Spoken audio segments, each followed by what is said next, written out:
Now, Major Glenn Ignacio to talk about, well, all things foreign policy. He may not even know that yet, but we're starting with Afghanistan, Major. Sir, Afghanistan. We've already rehashed everything we've screwed up, which was pretty much everything. But going forward here, where does this country go from here? Is Panjshir Valley basically already toast? Our resistance forces crushed? Is this the land of the Taliban now? What's the status?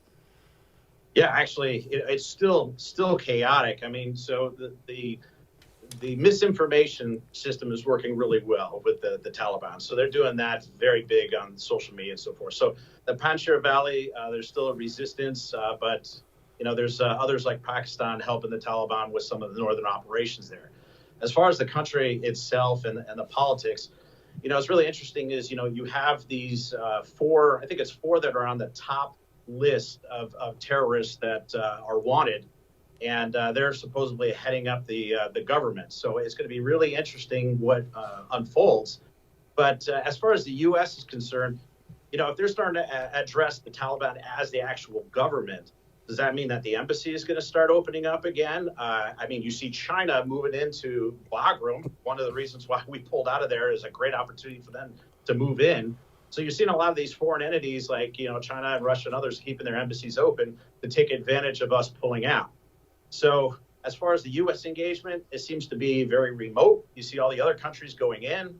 And honestly, I wonder if the Taliban's even going to still be able to hold the country after a bit of time with their friends with the ISIS is not really going to be helping them. They're actually fighting them.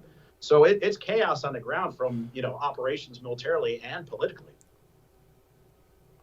Major, I'm glad you brought up ISIS because that's actually where I was going next with this. Everybody remembers ISIS it was mainly during Barack Obama's presidency. We're not going into all that. When they were just carving up Iraq and Syria, and they held a significant portion of territory for some time, which I've never seen from a radical Islamic terrorist group. And then, of course, Trump gets elected and we bombed them to smithereens and they're gone, only not gone. My question is, how powerful are they still? What kind of numbers, what kind of equipment, what are we talking about here? Are they just 20 guys in a mud hut somewhere? Are they 20,000? What are they? I mean, ISIS really doesn't recognize, as far as the history and their backing, doesn't really recognize borders per se. So the whole idea of going into Afghanistan and taking over Afghanistan is a great opportunity for them. I mean, one of the reasons why they're enemies with Taliban is, one, they've recruited many people from the Taliban because they're much more extreme, much more rigid. The Taliban wants to make money on the black market, wants to make money with the drugs and stuff, completely opposite of what ISIS wants to do. And then now ISIS coming out of Iraq, again, they don't look at borders, and terrorism and violence is their number one key. But we talked about this a little bit with Al-Qaeda. Okay, Al-Qaeda was like a franchise, almost like McDonald's, right? You have these franchises all over the world, with Al-Shabaab and others in different countries. And really, ISIS is sort of following that model. So they're so much more extreme that they literally can ride on the model that Al-Qaeda, structured, which is like these franchises all over the world. But they are so extreme, purely in violence, purely a jihad movement. And if you're on board, great. If you're not, then you're an enemy and you're slaughtered. So it's really one of those things that this is a global threat, and where they're able to make as much ground and real estate, they will. And right now, Afghanistan is a prime point for that. Okay, so if I'm going off of the assumption that the Taliban are going to take over all, if not a significant portion of Afghanistan, I mean, they already have a significant portion. Let's just assume they're going to be the government there. I think that's a fairly safe assumption. They're going to they've already publicly announced they're going to be working with China. They already are working with Pakistan. That's not exactly news for anybody. Right. Those are some pretty heavy hitters to have standing behind you. What chance do these other terrorist organizations like ISIS have of getting anything accomplished in Afghanistan when you're going to have the Taliban there who have the juice to run you out?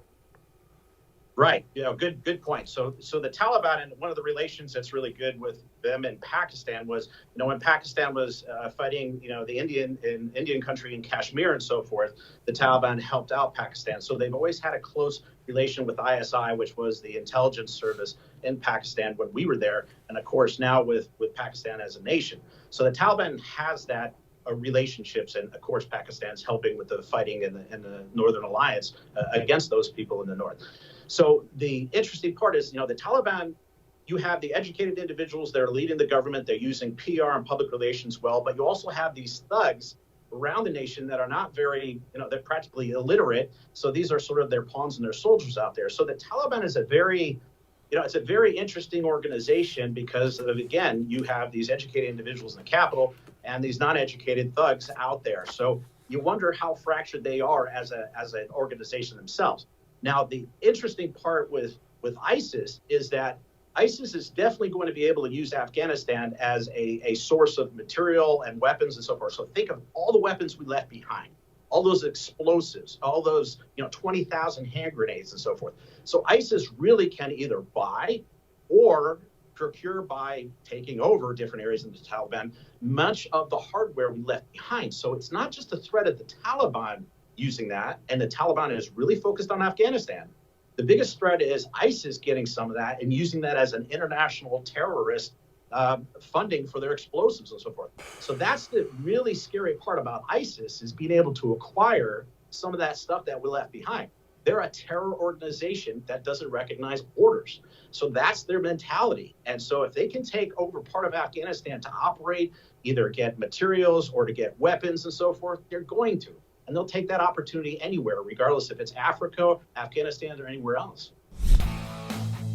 Hey, thanks so much for watching The First on YouTube. If you liked what you saw, go ahead and like and subscribe. You heard me. Like it, subscribe. You'll get a lot more of it and a lot more of me.